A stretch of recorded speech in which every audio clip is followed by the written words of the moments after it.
Okay, good morning everyone. I hope you can hear my voice well. Uh, in the last class, we were exploring linear regression and we did two major things. The first is we understood the philosophy behind linear regression, how it is working, what is the math behind it. And linear regression, I would say, was a bit more complicated than what we had seen so far in our study. Uh, to summarize, linear regression has a hypothesis function where we say your y hat is equal to, just one second, we say y hat is equal to theta 0 plus x0 theta x1 theta 1 plus x2 theta 2 plus x3 theta 3 and so on till xd theta d, which stands for the different weighted sum of all of the inputs of our features, and then the weights are what we want to learn. Within linear regression, we also have something called as the cost function, which is the mean squared error over all of the samples, and it is parameterized over theta. The cost helps us know how good or how bad our model is. And finally, we have the gradient descent equation, which helps us to tune or which helps us to find the new value of theta that will satisfy the equation better. So we say that the gradient descent equation updates the value of theta as follows. We say the new value of theta is equal to the old value of theta minus learning rate times the gradient of the cost with respect to theta. Okay. And then of course we had uh, the, the evaluation of the gradient of the cost with respect to theta. And so many of these formulas were incorporated together in an iterative fashion so that over multiple iterations, our, our cost would come down. And we know when our cost comes down, then our model becomes more and more suited for the data that it has to project. Okay. So with all that, we understood the theory and we implemented it in Python using vectorized notations. And we saw that for the sample case that we took, that is Boston housing data, the linear regression model was able to learn well and predict well on that data. We also compared our model with scikit-learn's inbuilt method, and we saw that it did pretty well in comparison to scikit-learn as well. Today, what I hope to do ahead and what I plan to teach you is to take the entire housing price prediction data, but now we could focus on it from a data science perspective, not just from a machine learning perspective. Okay. So with that in background, we start by first loading all of our packages. So we load NumPy, Pandas, Matplotlib for plotting, Seaborn for plotting, and so on. Let me execute this. Within my folder, let me create an ls. Within my folder, you can see that there is a folder called as house prices, and if I go inside house prices, there are four files: data description.txt, test.tsv, sample submission, and train. So this data is also taken from Kaggle. So if you go to Kaggle's website, one of the beginner problems that handle, not beginner problems, I would say, one of the advanced regression problems make use of the data set housing prices. Okay, so this is the same data set I'm using. So you can get access to the data set directly from Kaggle. Once I download this data set into this folder, now I'm opening the first file, which is the data description.txt, and I'm putting it in my Jupyter notebook. So a simple command like this can help me see what is inside the data description.txt.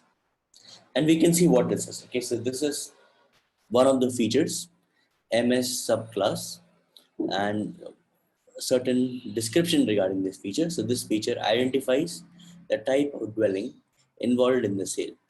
And there are different options. So 20, 30, 40, these are codes.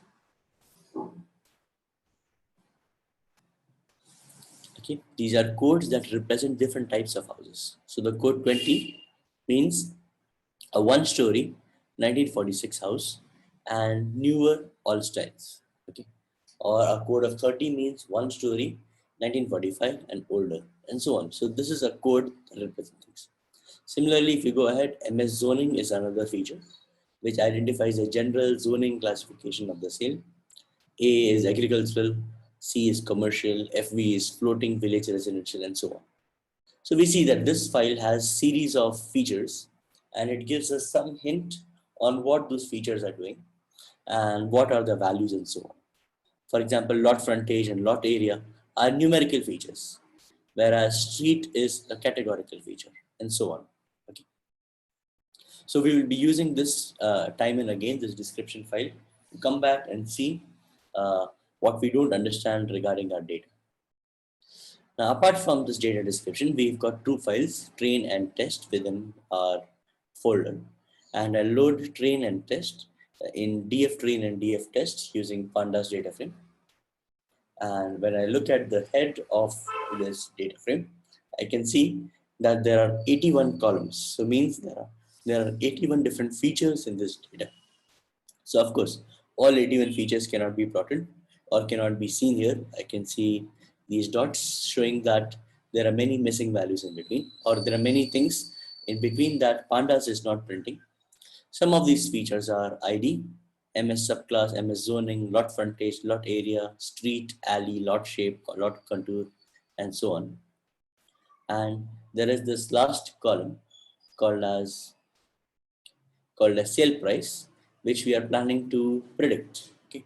So given all of this data, our hope is that we can predict what is the price, what should be the sale price of this house. Okay. And if we have that answered, then for new houses for which we do not have sale price, we can predict what could be the sale price for those houses as well. Okay. So this is a fairly complex machine learning problem. Okay, just one second. Let me clear the annotations on my screen.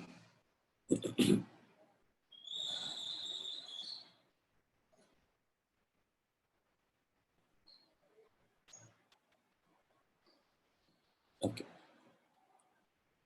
Okay. So we have seen for train head there are 81 different columns. Means 80 columns for features and one. In fact, this first column ID is not a feature. We could say that there are 79 columns for features and one column for target. Similarly, if you look at df test and I do a df test.head, I can see that there are 80 columns. Only one column would be missing, which is sale price, which we need to predict for our test data. So before even beginning to understand what is happening, we can do data exploration, which will help us to find out more about our data. This data, as you would have understood, is house pricing, where given these features, we are trying to predict the price or the sale price of a house. So question one, what features are present? How many are numerical? How many are categorical? So to get the number of features present or which features are present, I can simply take the train data and identify what are the columns by doing dftrain.columns. And you can see that these are the names of the different columns or these are the names of different features we have. Okay. So pretty much, let's go ahead. I can do a dftrain.info, which will give us more information on for each column, what is the ID of the column, what is the name of the column, how many non-null values are there, and what is the data type. So we can see here that there are, in the train data, we have 1,460 different entries, which are numbered from 0 to 1459, and there are 81 different columns. Here we can see some of these columns have missing numbers also. So lot frontage has around 260, 259 missing values. Alley has so many missing values. We have missing values here and so on. So we'll have to deal with them before letting it go to our data, the machine learning algorithm. We can see also the data types. So there are integers, objects. So whenever we see an object, that means that there are strings in the background. We see float, integer, and so on. Okay. And we also see that this data, this df train has 3 floating point numbers. 35 integers, and 43 objects as the data type of the different classes, of the different features. And it takes around 1 MB or a little less than 1 MB in our memory. Now, features with data types as objects is defined category. Okay. So the features with data types as objects. So wherever these features have data type as object, they are definitely categorical in nature. Additionally, there may be some features in integer or float that may also be categorical. Let me show you a few examples. Okay. So if we go back to our description file, we can see that Ali will have a will have the data type as objects, because you see there are numbers, there are strings here. Okay, and this is clearly a categorical data. If I look at lordship, this is also uh, categorical, because here I have strings here. Okay, so that is what I made a statement. All objects are categorical data, and there may be some integers and floats which are categorical as well. So if you look at MS subclass, we can see here these guys are numbers. Okay, but even though they are numbers, these numbers are actually codes for something else. So these numbers are actually categorical in nature. Okay, they're categorical in nature and not numerical. Similarly, there is one feature called as, okay, you can see here overall condition. You can see overall condition is also categorical in nature. There are only 10 values, and these 10 values represent a different code. So 10 stands for very excellent, 6 stands for above average, and so on. So one of the tasks that I want to do is identify or differentiate how many categorical and how many numerical. So for categorical features, I can simply say that for all the columns in which the data types are objects, I will convert that into a list and store that into categorical features, cat feeds. And on doing that, I will have all categorical features here. So let me print what cat feeds are. And we can see this is a list of all categorical features. Additionally, apart from them, there may be more categorical features. So what I have done is I have gone through the description file, and from the description file, I have found manually what are the features which are having numbers, but they are categorical. They are not actually numerical, which is actually very easy to find from our description data. You have to just browse through them once.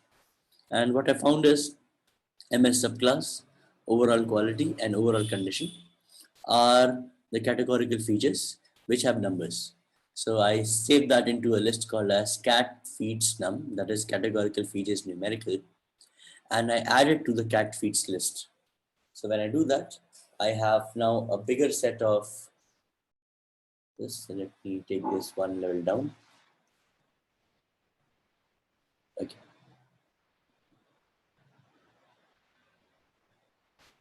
Now when I run this, I have, along with my entire list, I have 3 additional terms, that is MS subclass, overall quality, and overall condition. These are the list of all my categorical features. Now from that list, from that main list, can I find the number of numerical features? Which is very simple to do. I can take the set of all columns. From the set of all columns, I'll subtract all categorical features, and I'll subtract these 2 additional columns, which is ID and sale price. Okay. And when we do that, I will have the list of all numerical features. So I do that here, and now I can print my numerical features, print my categorical features. So I can see that I have 33 numerical features, and these are the numerical values. These are the feature names of all those 33 columns. And I have 46 categorical features, and these are the list of all the 46 categorical features. Now thus, out of 81 columns, we have 33 numerical, 46 categorical, and 1 for ID and 1 for sale price. That gives a total 81 features. So that was our question number 1, which we asked and tried to answer, which is what features are present, how many are numerical, how many are categorical. So I suggest that this is a good strategy for working on a data science problem. Instead of randomly exploring, you could start asking interesting questions like this. And in the process of your exploring, what you hope to do is answer these questions so that you are very focused in your approach of handling a problem. Instead of randomly wasting time doing something, you have a you have a direction in which you're going for. So write these questions and then try to write the answers for these questions. Okay. So let me go ahead to the next part. Next question, very simple. How many data points in train and test? So I can do dftrain.shape and dftest.shape. And you can see that I've got 1460 examples for train and 1549, 1459 examples for test. It is okay. Let's go ahead. Next question, are there any missing values? Oh boy. So here in this data set, there are many missing values. In fact, when I do dftrain.isnull.sum.sort values are sending false, you can see that the most number of missing values I have is for a feature called as pool QC, which I have explored in data description and found that this stands for pool quality. So out of our 1460 uh, 1460 features, 1453 sorry, from our 1460 data points, 1453 data points don't have the value for pool QC. That means we have only 7 values for pool quality. Okay. And so on. We can see there are many missing features, missing values, and we will have to deal with them before feeding it to our machine learning algorithm. We can also see that our test data set also has many missing features. So we'll have to deal with both of these things. So I stopped exploring at this point and I said, let me first deal with data preprocessing. That is, let's first deal with the missing values. So before dealing with the missing values, there are 3 strategies for doing this. Okay, one is removing that column altogether or removing the rows altogether. Next is filling them with a constant value. Okay, that constant value can be mean or median and so on. Filling them with a dynamic value that is based on other features we would want to fill this data. And finally, we would have maybe hints from other parts of the data that can help us find out what these missing values are. Okay. So in this data set, what I found is mostly the other features, that is the features that are not like if I'm looking for missing values in pool quality, I can make use of features like pool area to find out what may be the problem. Okay. So here we have to do a bit of exploration within the other features to identify how we can fill the missing values for a given feature. So first I go here and I look at pool quality has missing values. Let me look at the value counts. Let me look at the 7 values that it does have. What are the values for it? So when I execute this, I can see that out of the 7 values, 3 stand for GD, which the data description file tells me it is standing for good. 2 stand for excellent, and 2 for fair. So I see out of all the missing values, I've got good, excellent, and fair. Let me go back to the data description and see what other options were there. So if I go up here to the data description and I search for pool quality, pool QC. So let me just scroll here. Pool QC. Okay. So here I see there is a feature called as pool QC, which stands for pool quality. And there are different options. We have excellent, good, average or typical, fair and no pool. So we see out of our data, we don't have average, typical, or we don't have no pool. Okay, and we have another feature called as pool area, which gives the pool area in square feet. So as soon as I saw this data with so many missing values, my first hint was, I know that many houses, they don't have pools. Only rich houses will have pools. So that is one.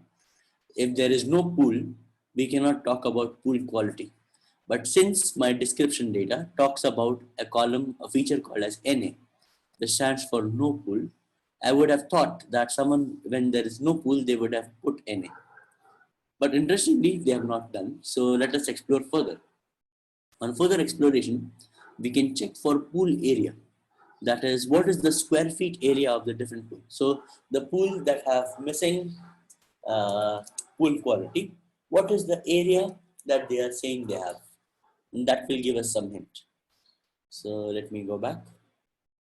And here,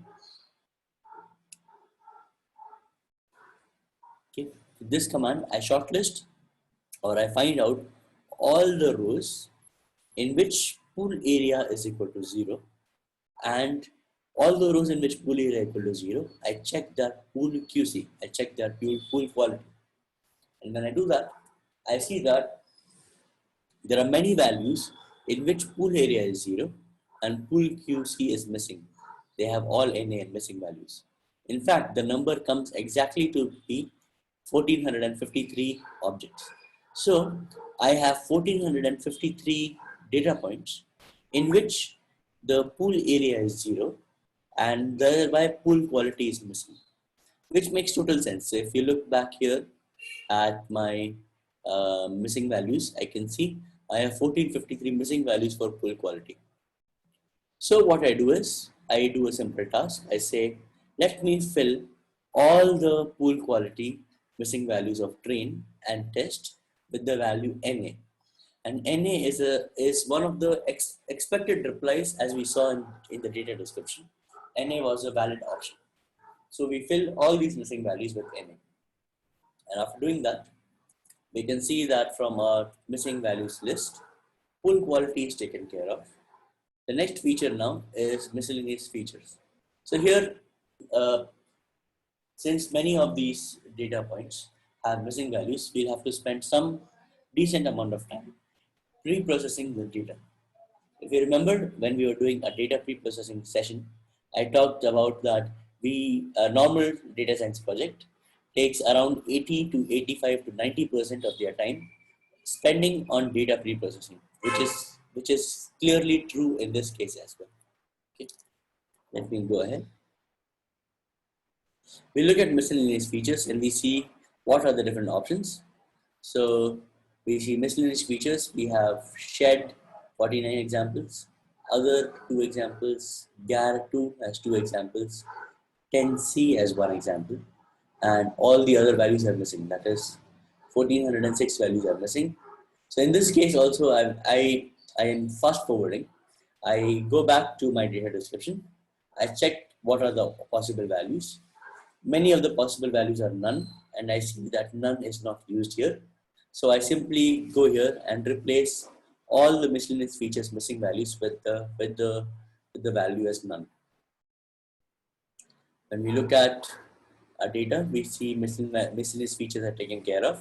We are left with the next part, which is alley. Let's look at alley.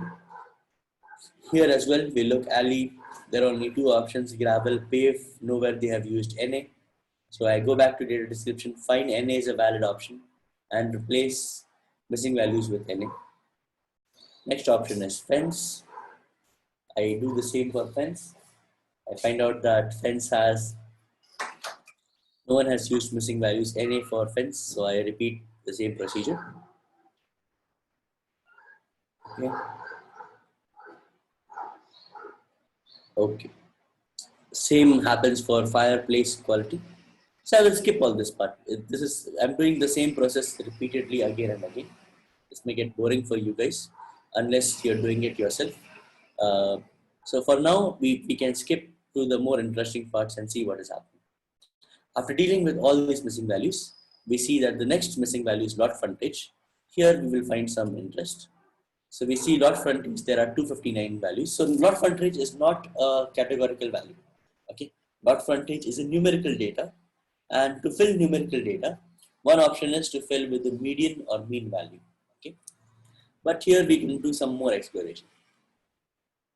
I look at my data and I see with respect to lot, there are many different features. So in fact, there are 4 different features that relate lot frontage. Okay, so we have something called as lot frontage, lot area, lot config, and lot shape. Okay. So before going ahead, maybe I can tell you a little bit about lot frontage. I am guessing many of you will not be from real estate background. Do you have any idea what lot frontage stands for?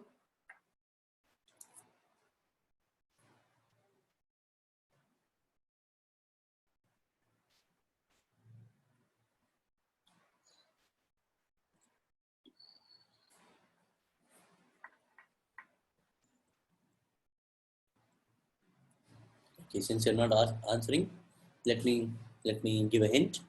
So, lot frontage is the linear feet of length that is connected to the street. Okay, so imagine, let's say this. Look at this table, and let's say this is the shape of my house, this rectangle, and this part of the house is connected to a street. Then my lot frontage will be the length from this part to this part. Okay. If I see this is a corner house and there is street on this side, top side, and there is street on the right side, then I would say a lot frontage is this length plus this length. Okay. I hope you get the idea. So lot frontage is basically the linear feet of distance connected to the street. We have lot area, which is simply the area of this space. Lot config, that is what is the configuration of this lot. So we have options like inside, FR2, inside, corner. So is this lot inside? Is it maybe surrounded by other houses or not, and so on. And then we have lot shape, which options are regular, IR1, which stands for irregular one, a little irregular, more irregular, and so on. So these are the different features that are associated with lot frontage. One of the features which I find interesting is lot area. I know that more the lot area, I should expect more the lot frontage. Bigger the house, bigger will be the area, bigger will be the linear feet of distance connected. Okay, so to confirm that idea, I do a simple scatter plot between lot area on the x-axis and lot frontage on the y-axis. On doing the scatter plot, I see this uh, this plot. Can you maybe let me get some interaction from you guys by asking you some questions? So first, in this data, in this plot, do you see some outliers?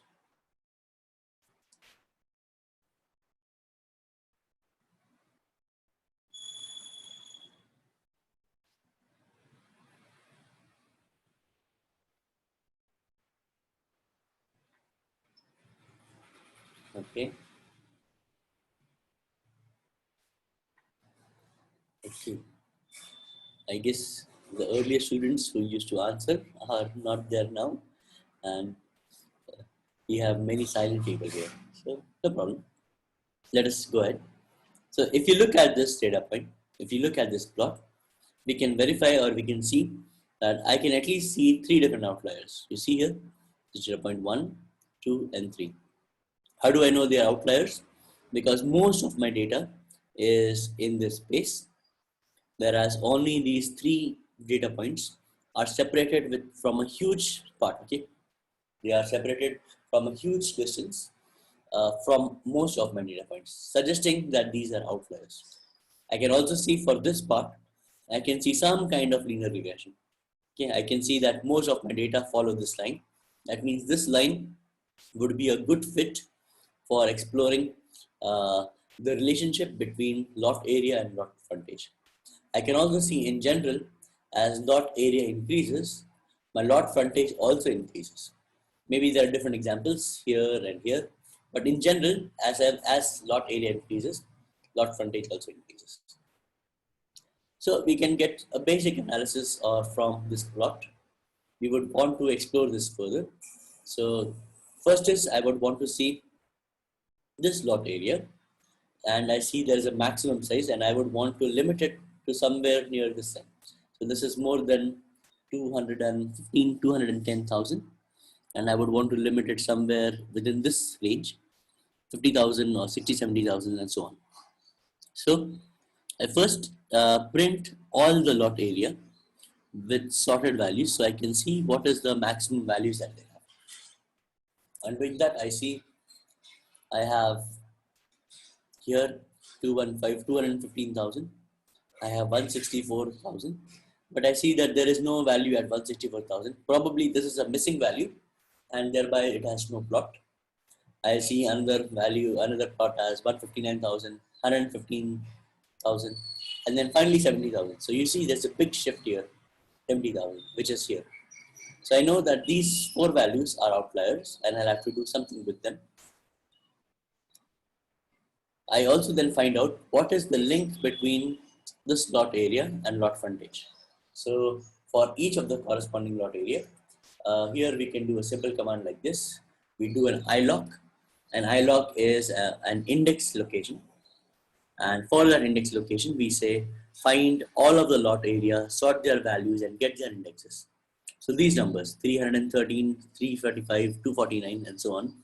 This is what I'm feeding to iloc to get the rows. And from those rows, I want to extract these two columns, lot area and lot frontage. Okay. So that is what we have here. We have all these rows and we have these columns, lot area and lot frontage. So we can compare. I can see that this one has a value 150. There are three missing values. And these missing values correlate with very high numbers. So outliers plus missing values. And then I see other values here. Similarly, now given this data, what I want to do is I want to take care of these outliers. One way of taking care of outliers is by bounding their range. Okay. So I see that most of my data points have a lot area of 70,000 feet, which suggests to me that let me let me limit all of these lot area to this range. So I say let me go for df_range.block and all the rows which have lot area greater than 70,800 and all just the lot area column, I will take that and I will limit it to 70,800. So after doing that, now when I create my plot, I can see a much better plot because those outliers are taken care of. In fact, now I can see that there are other outliers at this range, but I say at this point, I am not interested in dealing with so many outliers. I want the purpose of looking at these plots are I have missing values for lot frontage that I want to fill, and these plots may help me to fill those data better. Okay. Next, I see that our lot frontage, that is on the y-axis, they also have some outliers. So to deal with lot frontage outliers, I check what is the lot frontage left now, and based on this, I find out that I can limit my lot frontage to the value 185. So somewhere here, and I will say all the values greater than this, these values, I'll push it down here. So after pushing those values down, now when we do the scatter plot, we see this is our scatter plot. Okay, so we have dealt with our outliers, and these are most of our data within range, and we can see that there are maximum of our data points are within this range, and there are many singular data points spread out in this area. What I want to do now is if I do an sns.reg plot, I can do a regression plot using my SNS package, okay, Seaborn package. So Seaborn package has a regression plot in which I feed x axis as lot area, y axis as lot frontage, and I look at DF tree. So after doing that, we can see that the regression plot Seaborn plots a line here, and this line suggests to us what should be the path in which lot area and lot frontage are connected. You can also see this variation as we go farther and farther, higher and higher area. We can see a big spread in our data, which is obvious, looking at these individual data points. Now, my hope is this. What I want to do is I want to fill the missing values of lot frontage, but I don't want to. I have an option, right? When filling the missing value of frontage, I could fill that using a single number like median or mean. But better is if I can correlate it with lot area. that is higher the lot area, higher the lot frontage. And for that, that is to fill the missing values also, I can make use of linear regression. Okay. So this was just a plot. Now to use linear regression, I would have to call from scikit-learn's method. So from scikit-learn's package, there is a module called as linear module. And within linear module, I'll import a class called as linear regression, which I aim to use for filling this missing values. How do I aim to use that? I will use the values that I have, lot area and lot frontage, to learn a model. Once I've learned a model, for the missing values, I will use lot area to find out lot frontage. Okay. So I call on linear regression. First, then I need to separate out what should be my training set, what should be my test set. So, or what should be my prediction set. My training set are all those values which have non-null data points. Okay, non-null data points for lot frontage and non-null data points for lot area as well. So here I create first a list of Boolean list, which is df train lot frontage is null false. That means wherever is null is false, that is wherever I have data, I store a list of such Boolean values into lot is equal lot underscore not null. And wherever is null is equal to true, I store that into lot null is equal to a lot null. Now, from our entire data frame, I need all the areas where lot is not null.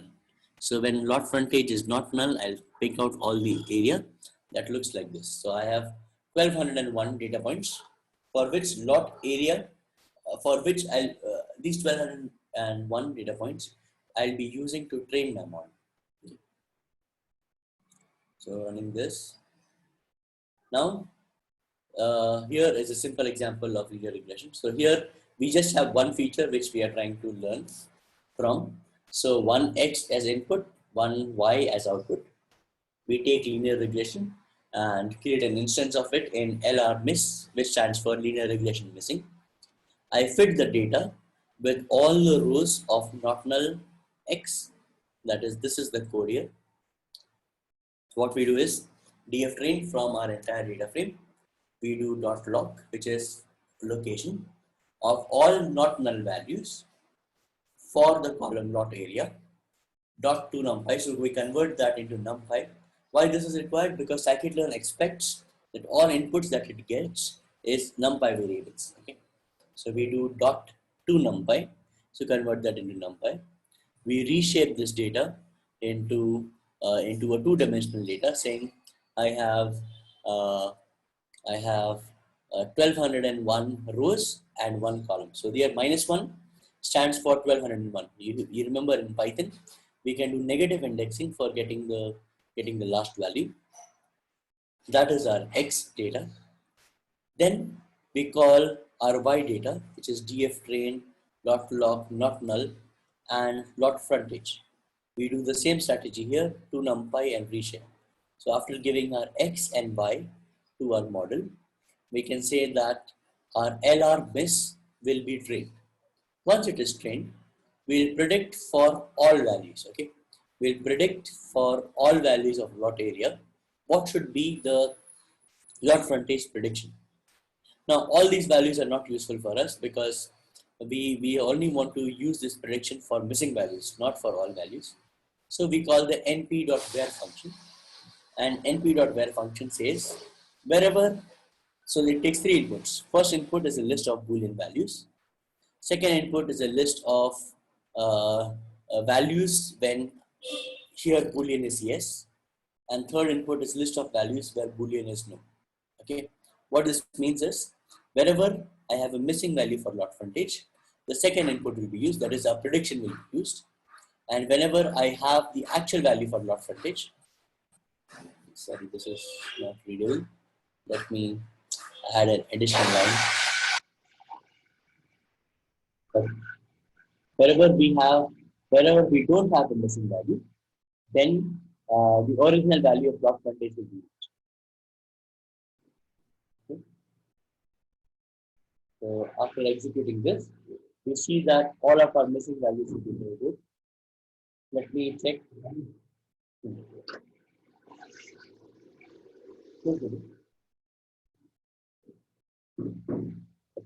Sorry, there is some construction work going on near my house. That is the voice or noise you must be hearing. So in this way, we train a linear regression model to fill the missing values of lot frontage for our train set, and we repeat the same idea for our test set also. So the same model that we trained here, LRMX, we use it to predict the data for our test data. Now, once we have done that, we can simply drop the lot frontage prediction column. That was a temporary column that we have created. And now when we look at missing values, we can see clearly that our lot frontage has been taken care of. What we are left with is the next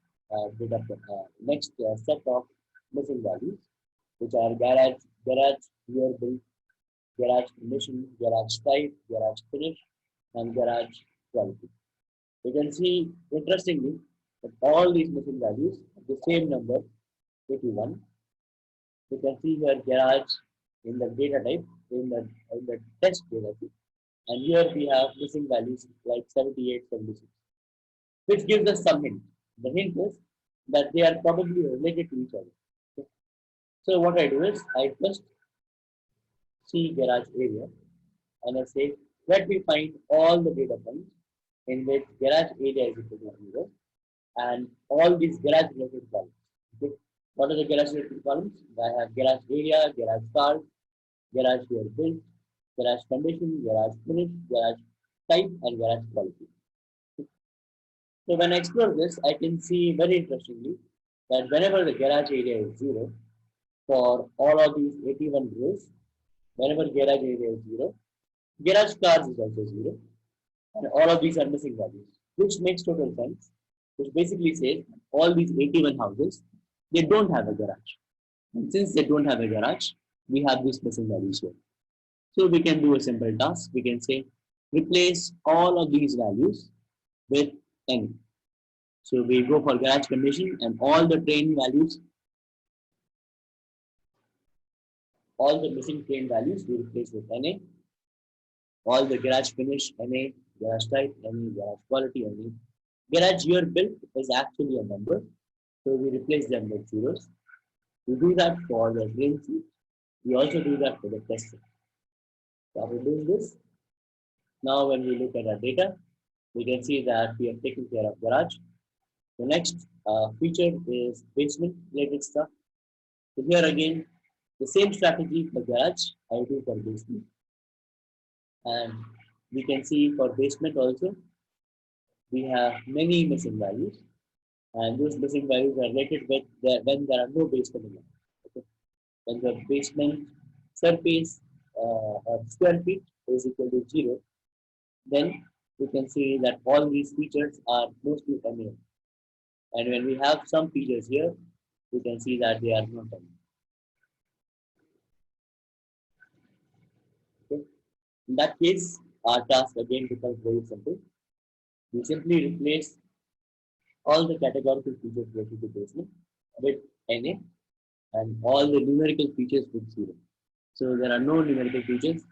All categorical features we simply replace with NA.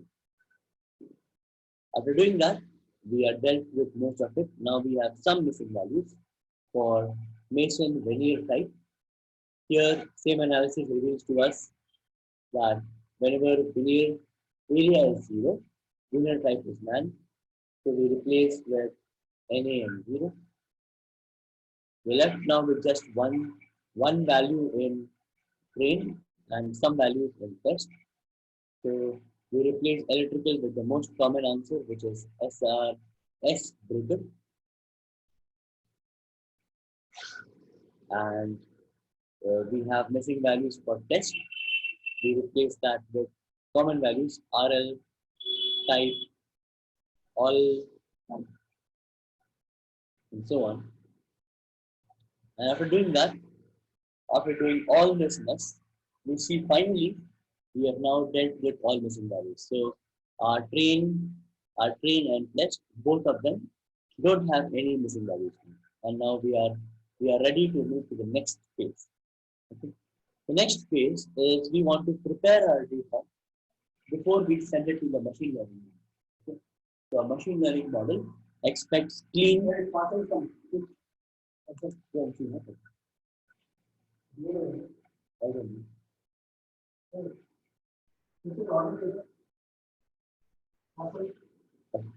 We see that we have dealt.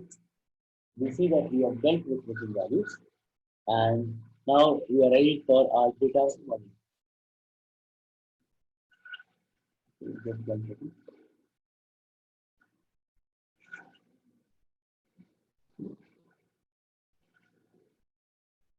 Okay. There's a lot of disturbance on my end. Going ahead to prepare the data, I'm using something called as pipelines for our help. So from scikit-learn's base model, I am importing certain classes: base estimator, transformer mixing, pipeline, feature union, standard scalar, and one hot encoder.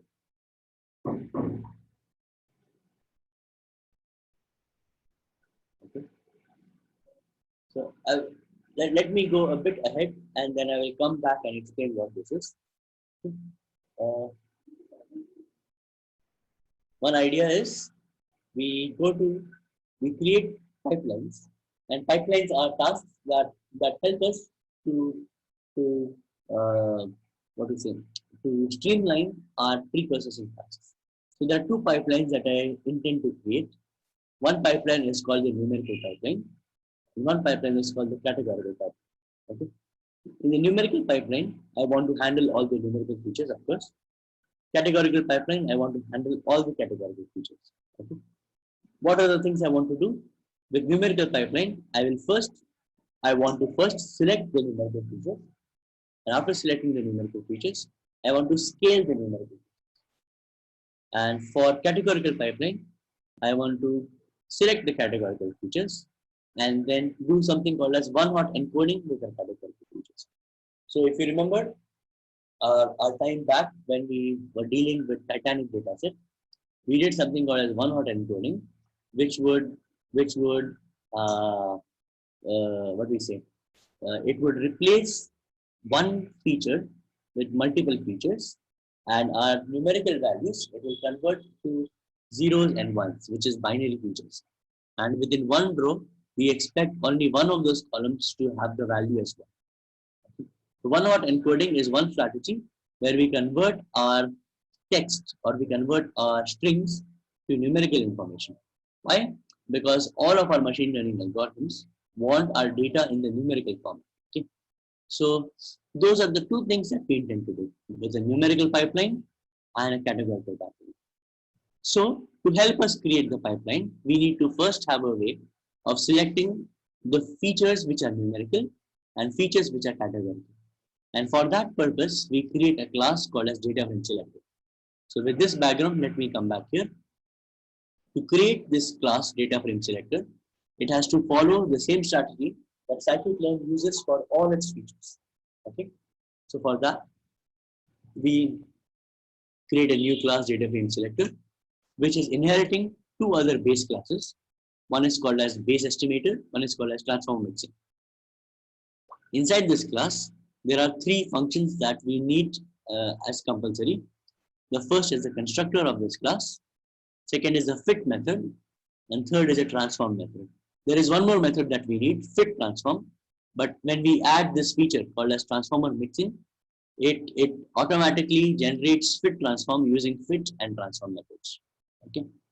So in the init method, we are doing a simple task. We are just selecting all the attribute names that we want to select. Okay. So as we said, the task of data frame selector is to isolate numerical features and to isolate categorical features. So that will be the input that we pass to our base class, pass to our instance, and when we pass that to our instance, it will select for us all those relevant attributes. Then in the fit category, we will fit our model, and here there is no fitting, we simply return self.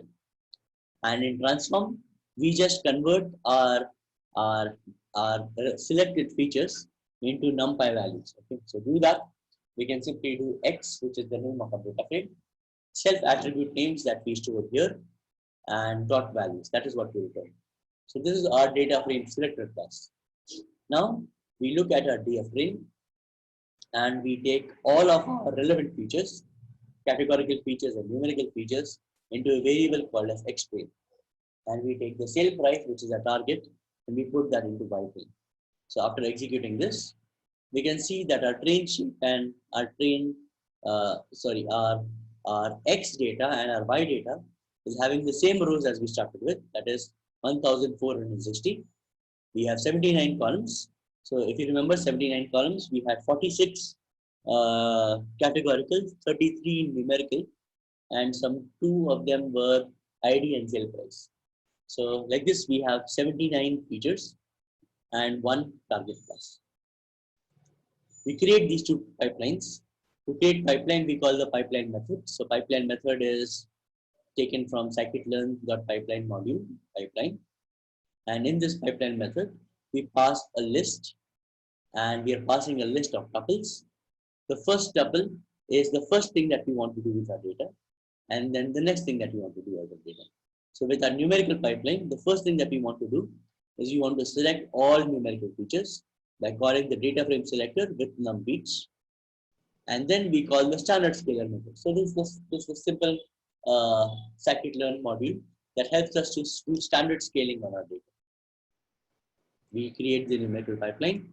After creating the numerical pipeline, we can do numerical pipeline dot fit transform with our X, and after doing that, it shapes all of our data. So it takes all of our 33 features and does standard scaling on those features. Similarly, we can create something called as categorical pipeline, and when we do fit transform, we can see that we are ending up with 301 features. So you would say we started with only 46 categorical. Why do I have 301 features of category? The simple answer is we are doing one-hot encoding, and one-hot encoding increases the number of columns. That is, for each unique value in a particular feature, we will have a new column created for it, and thereby we can see that we have more number of columns now. Going ahead, we can create something called as a full pipeline, which combines both of our numerical and categorical pipeline together. That is done using something called as feature union. And after that, we call full pipeline.fit transform. And here we see that all of our data is now prepared. We can store that into a variable called as xprepprint. And let me print some of these values of xprepprint. So let me print maybe first 5 rows. And here we see that there are actually many values, so it cannot even print here. And the only consolation we have is now we have our prepared data set, which we can send to our machine learning models. Okay, this we will explore in tomorrow's class. As you see, as I said earlier, 80 to 90% of our job is to prepare the data. And now that we have prepared or pre-processed our data, we are now ready to feed our data to the next phase, which is the machine learning phase, where we can learn, we can give it to linear regression. Thank you for attending today's class. Tomorrow we will explore further on this example. Let me stop sharing. Okay, thank you so much. Nisha ma'am, I will exit now. Okay. Thank you. Bye bye.